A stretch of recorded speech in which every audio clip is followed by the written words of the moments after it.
mọ nǹkan tó ń bà ẹ́ lẹ́rù níbi single mother ẹ jẹ́ á sọ kó yẹra wọn láàárọ̀ yìí. Single mother kò lè fẹ́ single mother, kò lè fẹ́ ọlọ́mọ kan, ọlọ́mọ méjì, ọlọ́mọ mẹ́ta, ọlọ́mọ mẹ́rin, ọlọ́mọ márùn-ún, ó kódà lè fẹ́ ọlọ́mọ mẹ́fà tí chemistry ẹ̀yin méjì bá ti papọ̀. Àmọ́ o wípé torí pé o ti wá fẹ́ ó ti bímọ rí ìwọ ló máa take care ọmọ ẹ̀ rárá o. Nígbà you have to be responsible for my children because you know I am a single mother before you come and meet me. Ẹ kó là kó lẹ́kọ̀ọ́ ẹ kó kọ́là nínú dictionary ìwò nìyẹn wà. Sorry ẹ jẹ́ kí n explain ẹ̀ fún yín kó yé yín bí a kò yé wa ni.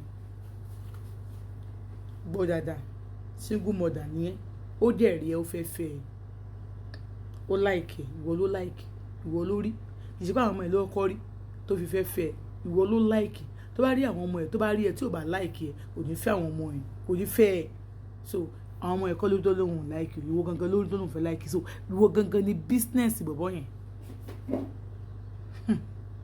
ṣé wàá rí àwọn ọmọ ẹ lọ́dọ̀ bọ̀bọ̀ yẹn secondary ni wọ́n jẹ́ tó bá ti take care ìwọ ni wàá take care àwọn ọmọ ẹ o mọ̀ kẹ́ máa argue sí tó bá ti take care ìwọ ni wàá take care àwọn ọmọ ẹ o ti máa expect nǹkan tó high jù lọ́wọ́ àwọn ọkùnrin tó ń pàdé ló fi jẹ́ pé single mother ní láti kan bí i 5 years o ò rí ọkùnrin kankan dúró sínú life ẹ you expect too much. You want him to take care of your children, to pay for their school fees, to pay for your house rent, to do everything. Yes, ó lè pay house rent ẹ torí wọ́n gbénu lẹ́yìn.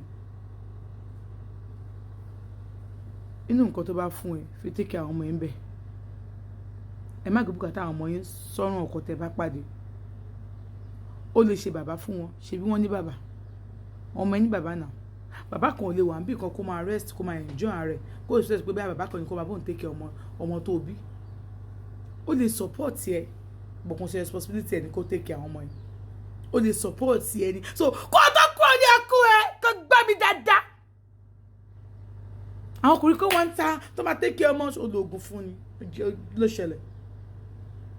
Responsibility ẹ ìwọ ni responsibility ẹ kò ṣe àwọn ọmọ ẹ. Àwọn ọmọ tẹ responsibility ti ẹ rọ mi máa korò létí ẹ̀yin tẹ́ mọ̀ kó tó ń pè ní single mother as a single mother. Iṣẹ́ ni single mother máa ń ṣe o ìwọ ni bàbá ìwọ ni ìyá tó bá jẹ́ single mother tó wá pàdé ọkùnrin tí wọ́n tó wá ń fowó ro kó dó lọ́wọ́ ẹ̀ á jẹ́ pé wèrè ti sùn sí ẹ lórí nìyẹn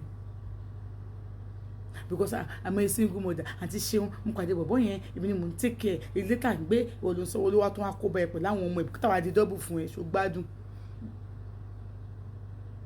But as a single mother don't expect too much from your man.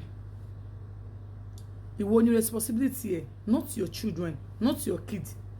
Ọmọ ẹ ní bàbá tí bàbá ẹ tọ́jú ọmọ tó bá sọ wípé kó má worry òun lè take care agbára ẹ gbé ni. Ṣé gbọ́ mi ẹ̀yin ọkùnrin o lè fẹ́ single mother wo tó fẹ́ dáadáa ni.